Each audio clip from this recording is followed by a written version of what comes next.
नमस्कार दोस्तों, कैसे हैं आप लोग। मेरा नाम सौरभ कुमार है और मैं आप लोग को यहाँ पर एनसीईआरटी साठ संग्रह क्लास 6 to 12 पढ़ा रहा हूँ, जो कि आपका महेश वर्णमल के किताब ये महेश वर्णमल का किताब है ये, ठीक है। और इस किताब से हम लोग अभी ज्योग्राफी भूगोल को पढ़ेंगे। और आज का जो टॉपिक हम पढ़ने जा रहे हैं ज्योग्राफी में वह है आपका जलवायु, ठीक है। इससे पहले ज्योग्राफी में और भी बहुत सारे हमने पढ़ लिया है आपका टॉपिक चैप्टर, ठीक है। तो जिन बच्चों को देखना है शुरू से ज्योग्राफी का चैप्टर, तो कृपया करके प्लेलिस्ट में चले जाएं, आपको वहाँ मिल जाएगा, ठीक है। तो आज हम पढ़ेंगे जलवायु, क्लाइमेट होता क्या है, ठीक है। जो भी इस किताब में आपका वन लाइनर के तौर पर दिया गया है, सब कुछ हम लोग पढ़ेंगे बारी बारी से, ठीक है, टॉपिक बाय टॉपिक। कोई हम आपको बड़ा वीडियो नहीं बनाएंगे, छोटा छोटा वीडियो रहेगा ताकि आपको याद करने में आसानी हो। तो चलिए स्टार्ट करते हैं। तो पहला लाइन है, किसी क्षेत्र की जलवायु को निर्धारित करने वाला मुख्य कारक कौन सा है। तो किसी क्षेत्र की जलवायु को निर्धारित करने वाला मुख्य कारक कौन सा है, तो अक्षांशीय अवस्थिति है, ठीक है। तो किसी जल क्षेत्र की जलवायु को निर्धारित करने वाला मुख्य कारक कौन सा है, तो इसका कौन सा है आपका अक्षांशीय अवस्थिति है, मतलब कि लैटिट्यूडनल जो भी है, ठीक है। और जलवायु को नियंत्रित करने वाले कारकों से संबंधित शब्द जलवायु को नियंत्रित करने वाले कारकों के लिए एक शब्द लैंड फॉर्म्स प्रयोग किया जाता है जो जलवायु को प्रभावित करते हैं। तो जलवायु को नियंत्रित करने वाले कारकों से संबंधित शब्द और जलवायु को नियंत्रित करने वाले कारकों के लिए एक शब्द लैंड फॉर्म्स प्रयोग किया जाता है जो जलवायु को प्रभावित करता है। तो एल से लैटिट्यूड, ए से एल्टीट्यूड, एन से नियरनेस फ्रॉम सी, डी से डायरेक्शन ऑफ विंड, एफ से फॉरेस्ट, ओ से ओशियन करंट्स, आर से रेनफॉल, एम से माउंटेन और एस से सॉइल होता है, ठीक है। तो आपका जो है लैंड फॉर्म्स का मतलब होता है latitude, altitude, nearness from sea, direction of wind, forest, ocean currents, rainfall, mountain, soil. तो ये इसका होता है, ठीक है, जो कि आपके जलवायु को नियंत्रित करने के लिए आपका एक वर्ड है, ठीक है, एक कारक है। तो लैटिट्यूड का मतलब होता है अक्षांश हिंदी में, एल्टीट्यूड का ऊंचाई, नियरनेस फ्रॉम सी का मतलब समुद्र से निकटता, डायरेक्शन ऑफ विंड मतलब पवन की दिशा, फॉरेस्ट वन, ठीक है, फॉरेस्ट वन, और ओशियन करंट मतलब समुद्री जलधाराएं, ओशियन करंट्स समुद्री जलधाराएं, रेनफॉल वर्षा, माउंटेन पहाड़ या पर्वत, सॉइल आपका मिट्टी होता है, ठीक है। तो जलवायु को नियंत्रित करने वाले कारकों से संबंधित सब लैंडफॉर्म्स है। तो लैटिट्यूड का मतलब अक्षांश, एल्टीट्यूड ऊंचाई, नियरनेस फ्रॉम सी, एन मतलब नियरनेस फ्रॉम सी समुद्र से निकटता, डी से डायरेक्शन ऑफ विंड पवन की दिशा, एफ फॉरेस्ट वन, ओ ओशियन करंट समुद्री जलधाराएं, आर रेनफॉल वर्षा, एम माउंटेन पहाड़ पर्वत, एस सॉइल मिट्टी, ठीक है। तो आगे हम अब देखते हैं जो आगे का पॉइंट क्या है। तो भारत में ग्रीष्मकालीन मानसून के प्रवाह की सामान्य दिशा क्या है। तो भारत में ग्रीष्मकालीन मानसून के प्रवाह की सामान्य दिशा क्या है, तो दक्षिण पश्चिम से उत्तर पूर्व में। तो भारत में ग्रीष्मकालीन मानसून के प्रवाह की सामान्य दिशा क्या है, तो दक्षिण पश्चिम से उत्तर पूर्व है। भारत के उत्तरी पश्चिम मैदानों में शीत ऋतु में किसके प्रभाव से वर्षा होती है, तो पश्चिमी विक्षोभों के प्रभाव से होती है। भारत के किन राज्यों में शरद ऋतु में वर्षा होती है, तो आपका पंजाब एवं तमिलनाडु में होता है। और भारत में औसत वार्षिक वर्षा कितनी है, भारत में औसत वार्षिक वर्षा कितनी है, तो लगभग 150 सेंटीमीटर है। भारत में सर्वाधिक वर्षा किन क्षेत्रों में होती है, तो पश्चिमी घाट, हिमालय तथा मेघालय साइड में होता है, ठीक है। तो भारत में ग्रीष्मकालीन मानसून के प्रवाह की सामान्य दिशा क्या है, तो दक्षिण पश्चिम से उत्तर पूर्व है, ठीक है। तो दक्षिण पश्चिम से लेकर आपका उत्तर पूर्व की ओर है। और भारत के उत्तरी पश्चिमी मैदानों में शीत ऋतु में किसके प्रभाव से वर्षा होती है, तो पश्चिमी विक्षोभों के प्रभाव से होती है।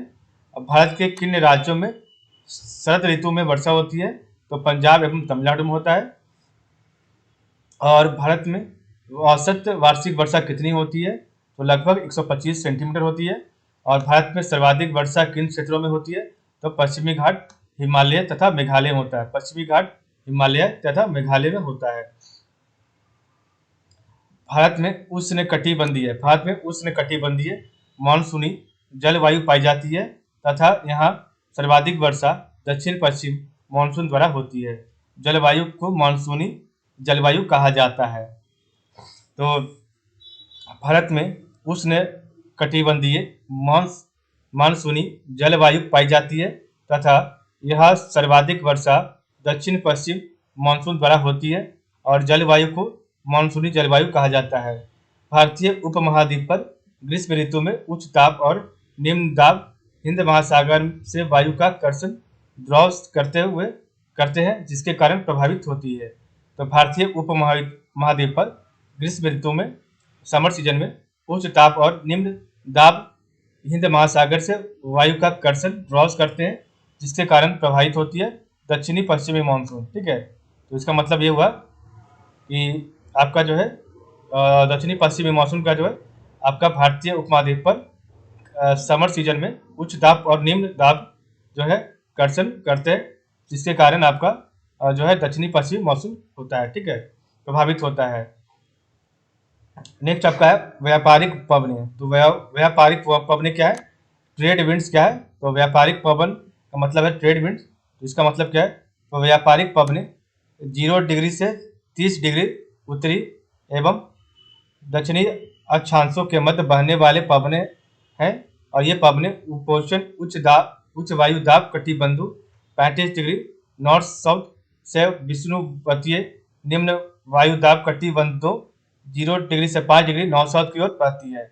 उत्तरी गोलार्ध में इन्हें उत्तर पूर्व व्यापारिक पवनें तथा दक्षिणी गोलार्ध में इन्हें दक्षिण पूर्व व्यापारिक पवनें कहा जाता है।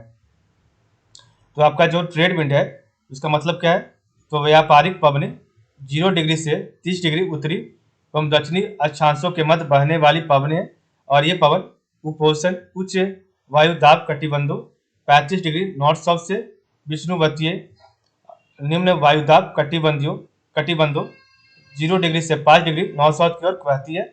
और उत्तरी गोलार्ध में इन्हें उत्तर पूर्व व्यापारिक पवनें तथा दक्षिणी गोलार्ध में दक्षिण पूर्व व्यापारिक पवनें कहा जाता है। पश्चिम बंगाल और असम में ग्रीष्म ऋतु में चलने वाली पवनों को स्थानीय भाषा में क्या कहते हैं? तो पश्चिमी बंगाल और असम में ग्रीष्म ऋतु में चलने वाली पवनों को स्थानीय भाषा में क्या कहते हैं? तो काल वैशाखी तथा चाय वर्षा कहते हैं। तो पश्चिम बंगाल और असम में ग्रीष्म ऋतु में चलने वाली पवनों को स्थानीय भाषा में काल वैशाखी तथा चाय वर्षा कहते हैं। भारत में सबसे कम वर्षा वाला स्थान कौन सा है? तो लेह है। तो भारत में सबसे कम वर्षा वाला स्थान कौन सा है? लेह है। और सबसे ज्यादा चेरापूंजी मेघालय में है। कोपेन ने वर्ष 1918 में विश्व की जलवायु को कितने वर्गों में विभाजित किया था? तो कोपेन ने वर्ष 1918 में विश्व की जलवायु को कितने वर्गों में विभाजित किया था? तो 5 वर्गों में विभाजित किया था। ठीक है, कोपेन ने। और पश्चिम बंगाल और असम में ग्रीष्म ऋतु में चलने वाली पवनों को स्थानीय भाषा में काल वैशाखी तथा चाय वर्षा कहते हैं। और जलवायु निर्धारण के आधार। तो जलवायु निर्धारण करने के 3 आधार हैं। एक पहला आपका है वार्षिक एवं मासिक औसत तापमान। तो वार्षिक एवं मासिक औसत तापमान। दूसरा है वार्षिक एवं मासिक वर्षा और तीसरा है वनस्पति। तो ये 3 आधार हैं जलवायु निर्धारण करने के। तो पहला है वार्षिक एवं मासिक औसत तापमान। ठीक है, तो औसत तापमान क्या है? वार्षिक और आपका मंथली, ईयरली और मंथली। और एक आपका है ईयरली और मंथली वर्षा रेन। और एक आपका वनस्पति है, फॉरेस्ट वगैरह। ठीक है, इस जिससे हमें जलवायु का निर्धारण के आधार पता चलता है। इसके बाद है कोपेन की योजना के अनुसार भारत के जलवायु प्रदेश। तो इसको हम लोग कल पढ़ेंगे। ठीक है, ताकि आपका वीडियो बड़ा नहीं हो, आपका छोटा वीडियो और एक वीडियो में आप जितना पढ़ाया जाए उतना याद हो जाए। ठीक है, तो देखिए। और इसके बाद हम यहाँ से इसको पढ़ लेते हैं। अंतः उष्णकटिबंधीय अभिसरण क्षेत्र है। ठीक है, तो इसको भी कल पढ़ेंगे। इसी से आपका रिलेटेड है, इसको कल पढ़ेंगे। तो अब आज जो पढ़े उसको आप रिवाइज करते हैं। तो किसी क्षेत्र की जलवायु को निर्धारित करने वाला मुख्य कारक कौन सा है? तो किसी क्षेत्र की जलवायु को निर्धारित करने वाला मुख्य कारक कौन सा है? तो अक्षांशीय अवस्थिति है। ठीक है, अक्षांशीय अवस्थिति है। जलवायु को नियंत्रित करने वाले कारकों से संबंधित शब्द है आपका। जलवायु को नियंत्रित करने वाले कारकों के लिए एक शब्द लैंडफॉर्म्स प्रयोग किया जाता है जो जलवायु को प्रभावित करते हैं। एल से लैटिट्यूड अक्षांश, ए से अल्टीट्यूड ऊंचाई, एन से नियरनेस फ्रॉम सी समुद्र से निकटता, डी से डायरेक्शन ऑफ विंड, एफ से फॉरेस्ट वन, ओ से ओशियन करेंट्स, ठीक है, ओ से ओशियन करेंट्स, आर से रेनफॉल, एम से माउंटेन और एस से सवाल होता है। ठीक है, तो लैंड फॉर्म्स का मतलब होता है लैटिट्यूड अक्षांश, अल्टीट्यूड ऊंचाई, नियरनेस फ्रॉम सी समुद्र से निकटता, डायरेक्शन ऑफ विंड पवन की दिशा, फॉरेस्ट वन, ओशियन करेंट्स समुद्री जलधाराएं, रेनफॉल वर्षा, माउंटेन पहाड़ पर्वत और सॉइल मिट्टी। ठीक है, भारत में ग्रीष्मकालीन मानसून के प्रवाह की सामान्य दिशा क्या है? तो भारत में ग्रीष्मकालीन मानसून के प्रवाह की सामान्य दिशा क्या है? तो दक्षिण पश्चिम से उत्तर पूर्व है।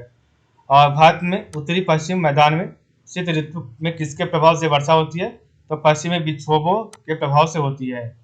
भारत के किन राज्यों में शरद ऋतु में वर्षा होती है? तो पंजाब एवं तमिलनाडु में होता है।